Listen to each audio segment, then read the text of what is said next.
시청자 여러분 안녕하세요. 이진호입니다. 버닝썬 사태와 마약 논란, 흔들리던 YG 엔터테인먼트에 새로운 여성 CEO가 선임됐습니다.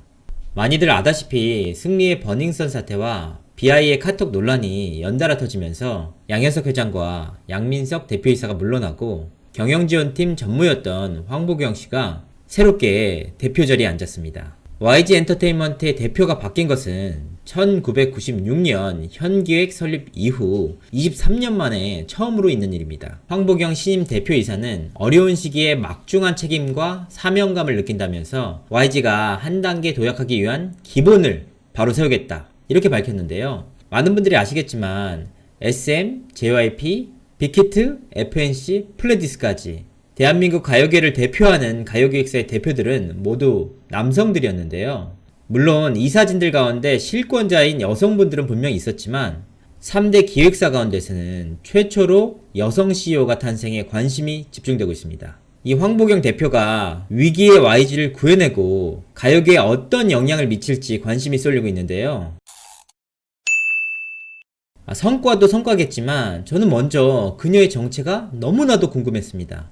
사실 제가 YG 엔터테인먼트에 대해 잘한다고는 할 수 없지만 그래도 적지 않은 분들을 알고 있습니다. 하지만 황보경 대표 만난 적도 연락한 적도 없는 분입니다. 그래서 저만 그런가 싶어서 주위에서 연차가 20년 가까이 되는 선배들에게 한번 물어봤습니다. 하지만 실제로 황보경 대표를 만났다는 기자들은 찾을 수가 없었는데요. 그도 그럴 것이 황보경 대표는 YG 엔터테인먼트에서 18년간 근무를 했지만 대부분은 경영지원실에서 근무를 했다고 합니다.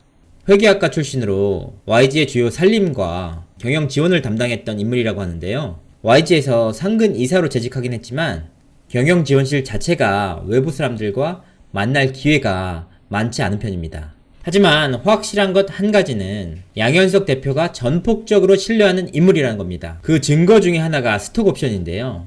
황보경 대표는 YG 엔터테인먼트가 상장 전인 2006년 10월과 2010년 1월에 총 93,304주의 스톡옵션을 받았습니다.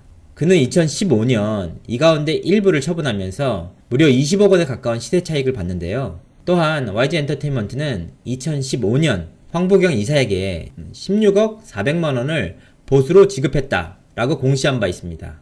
당시 보수를 살펴보면 급여 1억 3,200만 원, 주식 매수 선택권 행사이익 14억 7,200만 원이었는데요. 사실 양현석 전 회장은 사람을 쉽게 믿지 않기로 업계에서 정평이 난 인물입니다. 그런 그가 18년간 곁에 두면서 이와 같은 대우까지 해줬으니 양현석 전 회장이 황보경 당시 이사를 얼마나 신뢰했는지 엿볼 수가 있습니다. YG 엔터테인먼트에 대해서 잘 알고 있는 한 관계자는 황보경 대표에 대해 워낙 회사 내에서 조용하게 있었던 인물이라면서 오래전부터 양 회장을 보필했던 인물이다. 돈 관리를 주로 해왔던 것으로 안다. 이렇게 저에게 전해줬는데요. YG 엔터테인먼트에 몸담았던 또 다른 관계자는 경영지원실 전무로 있었고 굉장히 오래된 초창기 멤버라고 전해줬습니다. 하지만 재미있는 사실 하나는 YG 엔터테인먼트 직원들도 황보경 대표를 그렇게 자주 접할 기회가 없었다고 하더군요. 제게 답을 해준 분 역시 한 번도 사내에서 만난 적이 없다 라고 선을 그었습니다. 일각에서는 양현석 전 회장이 자리에서 물러난 뒤에도 경영 전반에 걸쳐 적지 않은 영향력을 행사할 것이다. 이런 우려 섞인 목소리를 내고 있는데요. 황보경 신임 대표가 이와 같은 우려 섞인 시선을 딛고 세계 K-팝의 중심에 있었던 YG 엔터테인먼트의 영광을 재현할 수 있을지 귀추가 주목됩니다. 이상으로 이진호였습니다.